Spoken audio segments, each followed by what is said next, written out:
بسم اللہ الرحمن الرحیم، آپ دیکھ رہے ہیں ہمارا یوٹیوب چینل روحانی دستک۔ حضرت حوا رضی اللہ تعالی عنہا کی پیدائش تخلیق آدم کے کتنے دنوں بعد ہوئی؟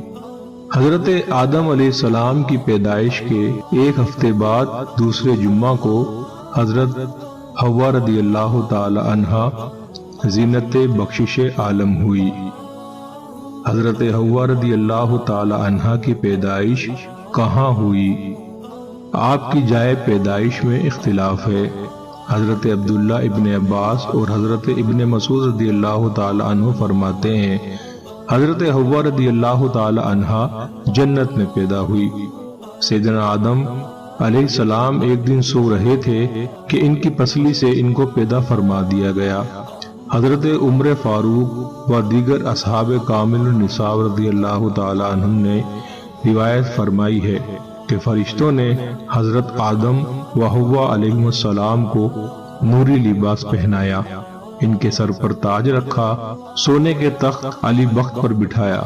حضرت حوا رضی اللہ تعالی عنہا کو مختلف قسم کے زیورات سے آراستہ پیراستہ کیا اور ان دونوں کو جنت میں پہنچا دیا گیا۔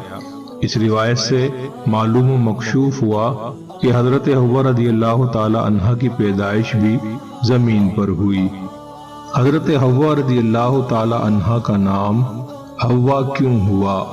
آپ کا نام حوا اس لیے ہے کہ یہ لفظ حی سے بنا ہے، جس کے معنی ہے زندہ۔ چونکہ آپ زندہ انسان حضرت آدم علیہ السلام سے پیدا ہوئی، اس مناسبت سے آپ کا نام حوا رکھا گیا، یا یہ کہ آپ ہر زندہ انسان کی والدہ ہیں، اس لیے آپ کو حوا کہا گیا۔ یہ لفظ حوا ہود سے بنا ہے، جس کے معنی ہے سرخی مائل بس سیاہی، چونکہ آپ کے لبھائے لالین و نازنین کا رنگ ایسا ہی تھا، اسی مناسبت سے آپ کا نام حوا رکھا گیا۔ حضرت حوا رضی اللہ تعالی عنہا کا قد کتنا لمبا تھا؟ آپ کا قد مبارک بھی 60 ہاتھ لمبا تھا۔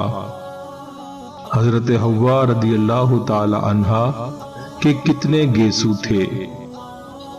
آپ کے 700 گیسو تھے۔ حضرت حوا رضی اللہ تعالی عنہا وفات آدم علیہ السلام کے بعد کتنے سال اس دنیا میں رہیں؟ آپ حضرت آدم علیہ السلام کے وصال حق کے بعد 60.5 سال زندہ رہیں۔ ایک دوسری روایت کے مطابق حضرت آدم علیہ السلام کی رحلت فرمانے کے بعد صرف 1 سال آپ دنیا میں رہی۔ حضرت حوا رضی اللہ تعالی عنہا کی عمر کتنی ہوئی؟ آپ کی عمر شریف 997 سال ہوئی۔ حضرت حوا رضی اللہ تعالی عنہا کی قبر شریف کہاں ہے؟ آپ کی قبر انور جدہ شریف میں ہے۔ امید ہے آپ کو ہماری آج کی اسلامی معلومات کی ویڈیو پسند آئی ہوگی۔